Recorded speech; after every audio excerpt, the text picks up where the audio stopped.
Bukas mga bossing ko ay ghost month na, August 23 mga bossing. Kaya mainam meron kayong ganito sa harapan ng bahay po ninyo mga boss, damihan nyo na. Ito po yung asin natin. Local na asin lamang po ito. Kailangan meron kang ganito mga boss. Tapos, kung never nyo pang nagawa na mag-alay mga bossing ko sa pag sumasapit mga bossing ko ang ghost month, ako mga boss, bumili ako ng mga prutas, mansanas, orange, tapos nilagyan ko ito ng konting candies.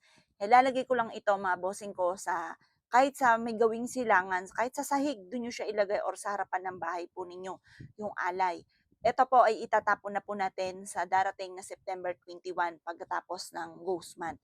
Kasi yan po mga boss para hindi manalbahi sa atin, imbis po na manalbahi dahil meron kang alay sa kanya, bibigyan kanya ng swerte. Kaya dapat meron tayong mga alay.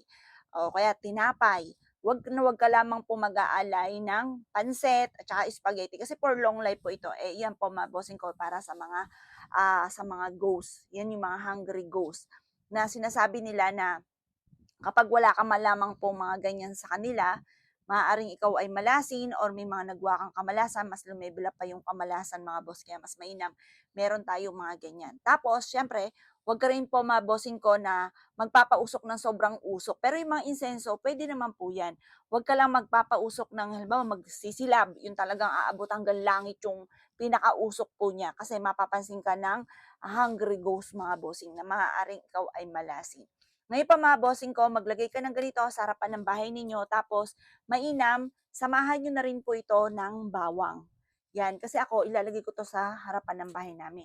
Pero lagi naman, kahit hindi naman hungry ghost, ako po ay talagang naglalagay mga bossing ko ng bawang. Kahit biglayin nyo ako dito, naglalagay ako ng bawang at saka asin at saka lemon sa harapan ng bahay po namin. Yun naman po, good for 1 month. Kapag lipas na ng 1 month, tinatapon ko na lahat po yun, kahit yung bawang ay fresh pa, tinatapon ko na po yun. Kasi ang sa akin mga bossing ko, marami na rin siya nahigop na negative energy, lalo na ngayong ghost man. Kaya pag naglagay ka ng ganito, kahit hindi naman natunaw yung asin, tapos yung bawang ay matigas pa rin, dapat pa mga bossing ko, itapon na po natin to ng September 21. Kasi ito yung mga pinaka-mayor na ghost month na maaaring marami siyang nahigop na kamalasan, kaya hindi kami namalas, mas le-level up pa ang swerte po ninyo dahil nahigop po nito. Kaya huwag ka namang hinayang sa asin at bawang kapag po ikaw ay naglagay ng ganito sa harapan ng bahay po ninyo. Ito yung isa sa mga mabisang orasyon din, yung halimbawa magwi-wish ka tuwing umaga, ngayong hungry ghost na ikaw po ay swertihin at hindi ka malasin. Sabihin niyo po na hindi welcome ang mga negatibo sa bahay po ninyo at puro swerte ang darating po sa inyo. Ganon mga bossing ko ha. Iyan po yung mga simpleng orasyon na pagbukas ng pintuan, pasok ang swerte, lumabas ang malas, hindi welcome ang mga negatibo, ang mga kamalasan sa bahay namin, puro swerte lang ang welcome sa amin. Tapos maglagay ka ng ganito mga boss. Simple at napaka-epektibo pamamaraan, umaga pa lang nag-a-attract ka na ng kasaganahan. O siya mga boss, gawin niyo na po ito ha kapag napanood niyo po ito mga bossing.